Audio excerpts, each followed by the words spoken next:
허영심은 숨고 싶어 한다. 나는 허영심이 있다고 당당히 이야기하는 사람은 없을 것이다. 보통은 그런 말을 듣는 일도 달가워하지 않는다. 누구에게나 설령 흔적뿐일지라도 허영심은 존재한다. 그러나 허영심을 드러내면 상대방에게 좋은 인상을 줄 수 없기 때문에 대부분 꽁꽁 숨겨두거나 다양한 형태로 바꿔서 표현하려 한다. 이렇게 말하면서 아들러는 허영심 대신 야심이라는 표현도 쓰인다고 했다. 원서의 독일어에서 쓰인 이어가이즈라는 단어에 사전적으로 공명심이나 명예욕이라는 뜻도 포함되어 있다. 아들러가 사람들이 허영심이나 오만함 대신 어감이 좋은 이어가이즈라는 단어를 사용함으로써 어떻게든 궁지를 모면하려 한다고 표현했기 때문에 나 역시 긍정적으로도 들릴 수 있도록 야심이라고 번역한 것이다. 야망은 조금 강하게 느껴지기도 하지만 야심은 비교적 긍정적으로 들린다. 그래서 허영심은 부정하더라도 야심이 있다는 표현을 쓰는 사람은 많을지도 모른다. 다나베 세이코의 소설 중 꽃놀이 옷 벗으니 나를 휘감네 라는 작품이 있다. 스기타 히사조라는 여성 하이쿠 시인의 전기소설인데 대학에 진학하고 싶다는 말에 부모와 친척이 허영심이야 라고 반응하자 그녀는 그렇지 않아요. 향상심이에요 라고 대답했다.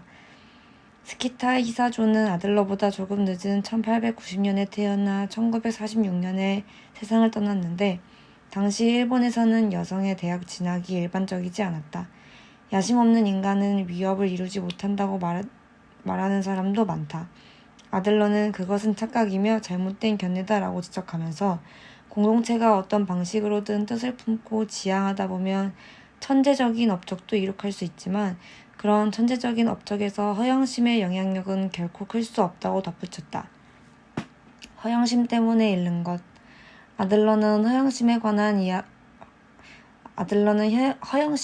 이런 이야기도 했다. 대체로 인정받고 싶다는 욕구가 강해질수록 정신생활 면에서 긴장감이 고조된다.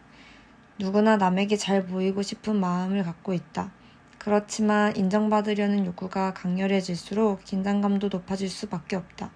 멋지게 이야기해야지, 이야기로 다른 사람을 감동시켜야지 라고 생각하거나 내 재능을 인정받고 싶은 욕구에만 정신이 발리면 다른 사람 앞에서 몹시 긴장할 수밖에 없다. 서툴면 서툰 대로 이야기하면 되는데 잘해야만 한다는 의식이 전면에 나서버리는 바람에 몹시 긴장하는 것이다. 이를 말미암아 오히려 말을 더 못하게 될 때도 있다. 아들러는 이어서 이렇게 말했다. 이 같은 긴장은 인간이 힘과 우월성보다 확실한 목표로 설정하고 이 목표를 이루기 위한 활동을 강화하며 다가가도록 밀어붙이는 작용을 한다. 그런 인생은 큰 승리를 기대하게 된다. 아들러는 인정받으려 할 때 인간이 힘과 우월성의 목표에 보다 집착한다고 말했다. 다른 사람보다 뛰어나 보이기 위해 무리하게 높은 목표를 설정한다는 것이다. 정말 뛰어난 사람은 자기 능력을 과시하지 않는다. 스스로에게 자신감이 없는 사람, 열등감에 시달리는 사람들이 본인의 뛰어남을 과하게 강조한다.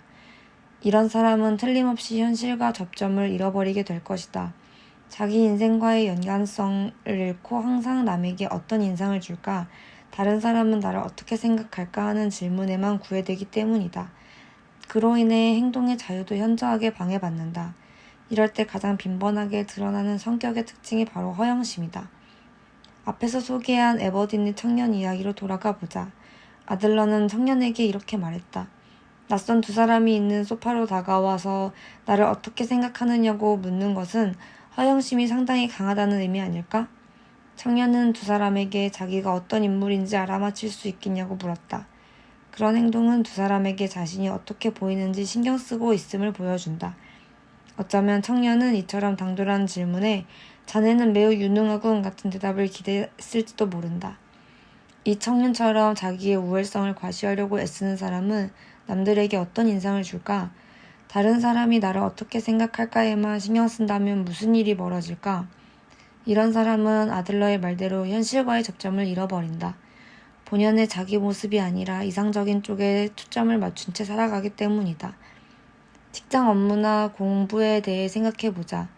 능력이 안 되면 안 되는 지점부터 시작해야 한다. 하지만 뛰어나 보이고 싶은 사람은 무리하게 까치발을 딛고 보다 더 높은 곳에 위치한 척한다. 이렇게만 이야기하면 좋게 들릴 수도 있지만 이런 행동은 진실되지 못한 행동만 강화시키기 때문에 좋지 않다. 그렇다면 현재 상태 그대로 좋은가? 이 점에 관해서는 특히 일이나 공부 분야에서는 그렇지 않다고 생각하는 사람이 대부분이다. 그럼 어떻게 해야 할까? 일단 자기 위치를 어느 정도 제대로 파악하고 거기에서부터 시작해야 한다. 기본적인 노력은 모두 건너뛰고 사다리도 없이 갑자기 지하에서 2층으로 올라가려 무모하게 시도한다면 어떻게 될까? 결국 현실과의 접점이 끊어지고 말 것이다. 다시 한번 말하지만 남이 나를 어떻게 생각할까에만 마음을 빼앗기면 현실과의 접점이 끊어지기 쉽다. 다른 사람에게 잘 보이는 것이 중요한 이유는 자신의 뛰어남을 확신할 수 없기 때문이다. 또는 자기 행동에 대한 선악의 판단이 제대로 서지 않기 때문이다. 아이들 이야기를 해보자. 야단만 맞거나 칭찬만 들으며 성장한 아이들은 어른이 된 다음에도 자기 행동의 가치를 스스로 깨닫지 못한다. 내가 아이를 야단치면 안 된다, 칭찬도 일단 접어두자고 주장하는 이유다. 다른 사람의 인정 여부와 상관없이 자기 행동의 의미를 스스로 판단해야 한다. 야단만 맞거나 칭찬만 들으며 자란 아이들은 남들이 어떻게 생각할까에만 정신이 팔려 자기만의 인생을 살 수 없다. 부모가 자식의 앞길을 가로막는 방식도 비슷하다. 대학에 안 가겠다는 강한 의지를 갖고 있는 아이에게 요즘 세상에 대학도 안 나오고 어쩌려고 그러느냐는 식으로 부모가 제동을 거는 것이다. 부모의 반대에 상대방과 결혼하고 싶은 의지가 꺾이기도 한다. 온갖 이유를 가져다 대며 자녀의 독신주의에 강하게 반대하는 부모도 있다. 항상 부모에게 평가받고 낯빛을 살피며 잘 보이려 애쓰는 사람도 자기 인생을 제대로 살아갈 수 없다는 의미에서 현실과의 접점을 잃어버린 셈이다.